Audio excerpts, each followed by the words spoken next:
Mujahid Zafar. Welcome all the viewers on behalf of Siyasat. I'm sure all of you are reading in the newspaper and you're seeing a lot of advertisement about personality development and effective communication classes. And I know a lot of people get impressed by that and a lot of people notice those advertisements and come for the seminars. Now, today I would like to just give you a brief about what is personality development and why this is important for everyone to be a part of a corporate sector. Now, when I say corporate sector, it's not only a corporate sector, but whenever you go to any company, any interview, or whenever you meet anybody, it becomes essentially important that you should have a pleasing personality. I'm just talking about personality. We should also understand what is personality and how can we improve on personality. And when I talk about personality, personality includes various things.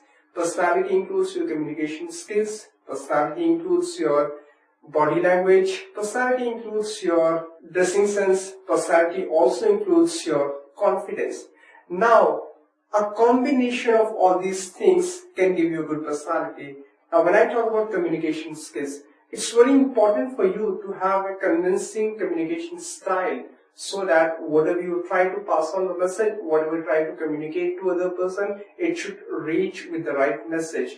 That's called effective communication. And when I say body language and gestures are very important when you communicate for anything. Why? Because they add value to your communication.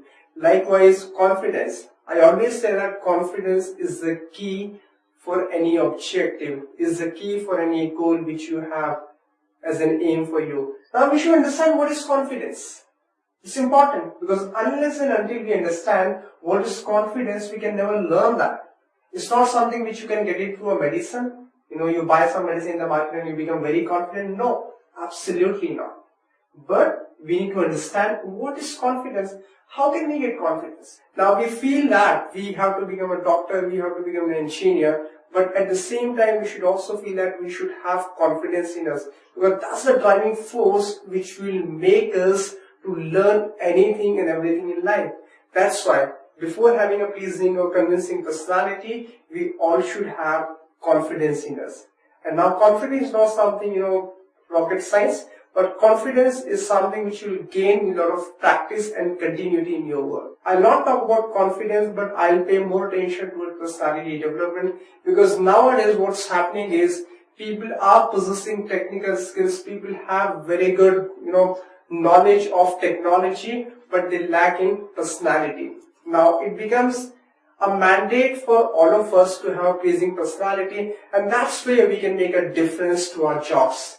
Now, what do we understand by personality? As I have already told you, personality includes various things. Now we'll talk about each parameter in detail. As I told you, there are 4 important components which we have to pay special attention.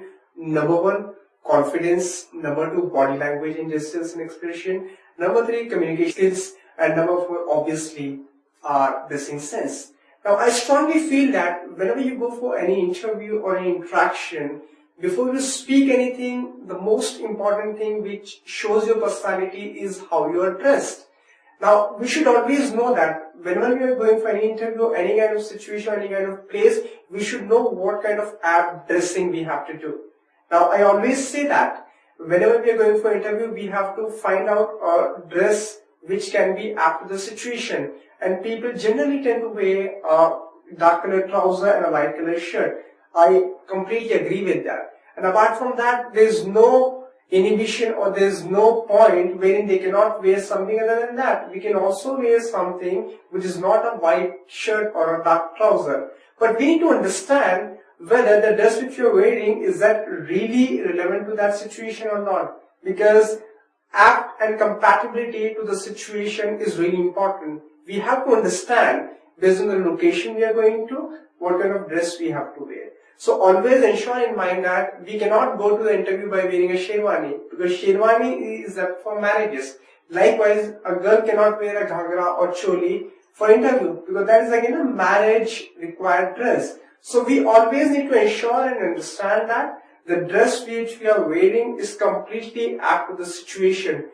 So it's important that you wear the right dress for the right situation because a good dressing sense can really impress the interviewer or anybody whom you're interacting with.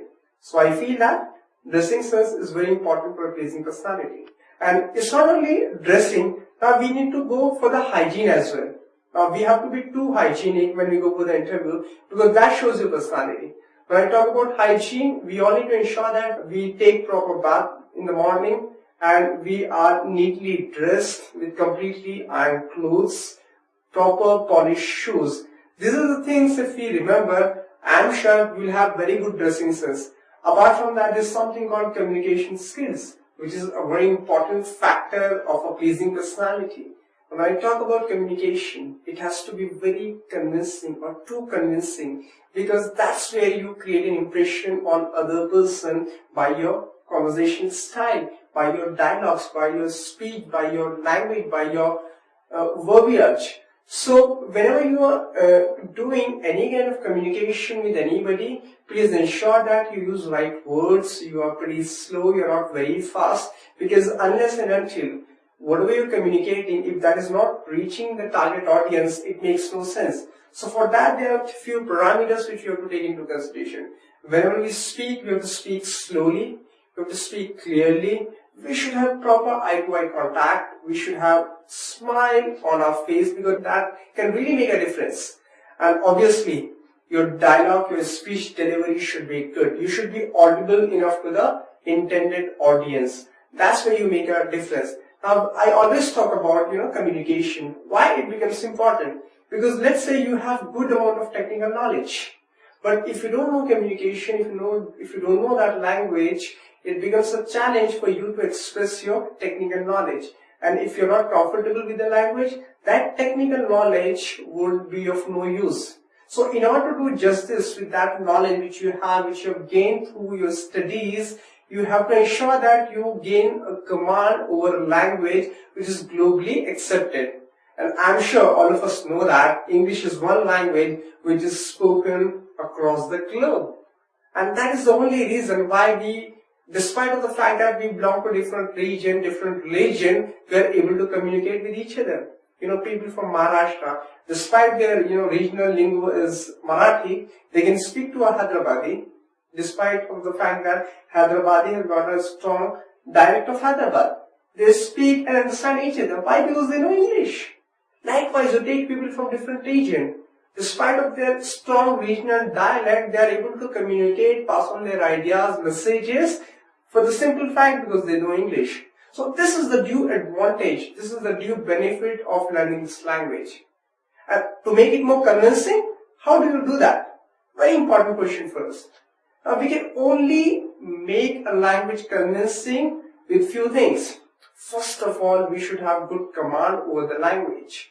Second thing, we should know what we are speaking.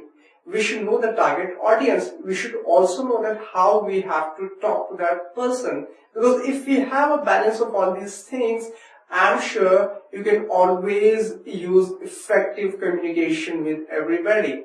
Now, I generally, talk about the language with the perspective of interview. Because most of the students, they come from different, some of them are from engineering, some of them are from aeronautical, they are from different streams. But ultimately, when they are going for their career, when they are going for a job, the most important phase is they have to go for an interview process. Now, when they have to go for an interview process, definitely they have acquired good amount of knowledge in their education career. But now, the challenge for them is to express this knowledge in the right manner so that interviewer get convinced and he or she should offer a good job.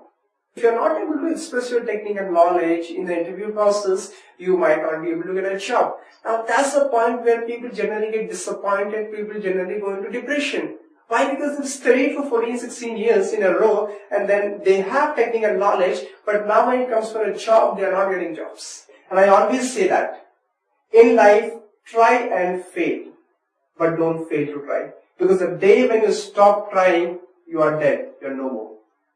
And this is a bottleneck for most of us. We have to understand what is the solution to it. And that's where, these things take a predominant place in our day-to-day life. We know that, okay, if we learn English, definitely we can we can communicate our thoughts and ideas to other person.